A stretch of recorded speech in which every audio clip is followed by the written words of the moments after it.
OK, on sélectionne le journal pour faire les entrées au journal, journal général. Ici, on peut agrandir cette fenêtre. Donc, la source ici, si je regarde dans le manuel du cours à la page 120, le numéro 20, la première transaction, on va demeurer, nous autres, au mois de mars pour faire ce compte, pas ce compte, mais cette entreprise ici, puis toutes les transactions de cette entreprise. Donc ici, Teresa retire 10 000 de son compte en banque personnelle et dépose ce montant dans un compte au nom de l'entreprise. Donc ici, la source, on peut dire que c'est un dépôt. Okay? C'est un dépôt qu'a fait, un dépôt d'argent qu'a fait au nom de l'entreprise. La date ici, ça met le premier et c'est exactement ça la date ici. On parle du 1er septembre, mais on va rester au mois de mars pour cette transaction. Nous autres, cette transaction-là, on appelle ça un investissement.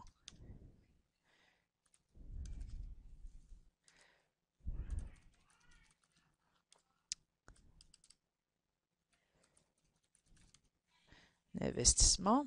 Et si je clique ici, juste dessous compte, avec la petite loupe qui est à côté, je peux sélectionner les comptes ou je peux dire, je sais que le numéro du compte en caisse est 1010. Donc, je peux écrire tout de suite 1010. Puis, faire Tab ou la touche suivante sur votre clavier, les flèches qui pointent dans les deux directions. Donc, en caisse, puis je mets le montant qu'elle a déposé, qui est de 10 000 et j'utilise toujours le tab dans Simple Comptable. Donc ici, je passe au prochain. Et le prochain compte qui va être touché ici, ça va être le compte du propriétaire. Donc, 3100. Puisque je connais les comptes, vous pouvez suivre sur votre plan comptable pour connaître le nom des comptes. Ou vous pouvez choisir la petite loupe ici puis aller chercher le compte que vous voulez. OK, sélectionner. OK, ici, c'est pas au débit, mais c'est au crédit. Par défaut, Simple Comptable veut équilibrer avec les débits qu'on a déjà d'entrée. Donc, c'est exactement ça le montant qu'on a à entrer. Dans Remarque, vous n'avez rien à écrire. OK, donc, quand vous êtes sûr que votre transaction est correcte, vous pouvez cliquer sur Traiter. Et cette transaction est faite. Ici, on peut cliquer sur ne plus afficher ce message parce que ça va nous sauver des clics.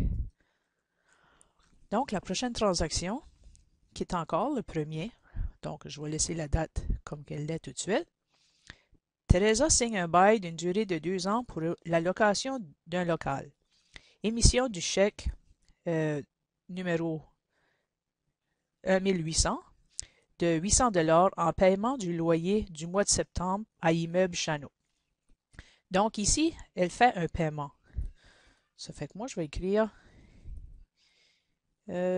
puisqu'on a un numéro de chèque, on va écrire le numéro de chèque ici. Il n'y a pas beaucoup d'espace pour écrire dans cette section, donc je ne vais pas écrire chèque au complet. Je vais écrire CH, puis le numéro du chèque. 1801. OK, la remarque, ici, ça va être Immeuble Chano Inc.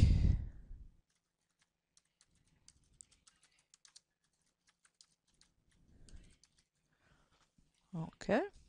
Donc, si j'ai fait un chèque pour payer le loyer du mois, je peux aller chercher mon compte loyer.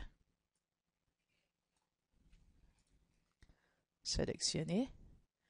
Et le montant est de 800 $. Je fais le tab, le prochain compte en caisse qui est 1010. Vous allez venir à vous habituer au numéro de compte, puis ça va aller plus rapidement. Et si vous êtes certain que votre transaction est bien, vous pouvez cliquer sur Traiter. Donc, je vous laisse faire les autres transactions, puis on se retrouve à la fin de toutes les transactions.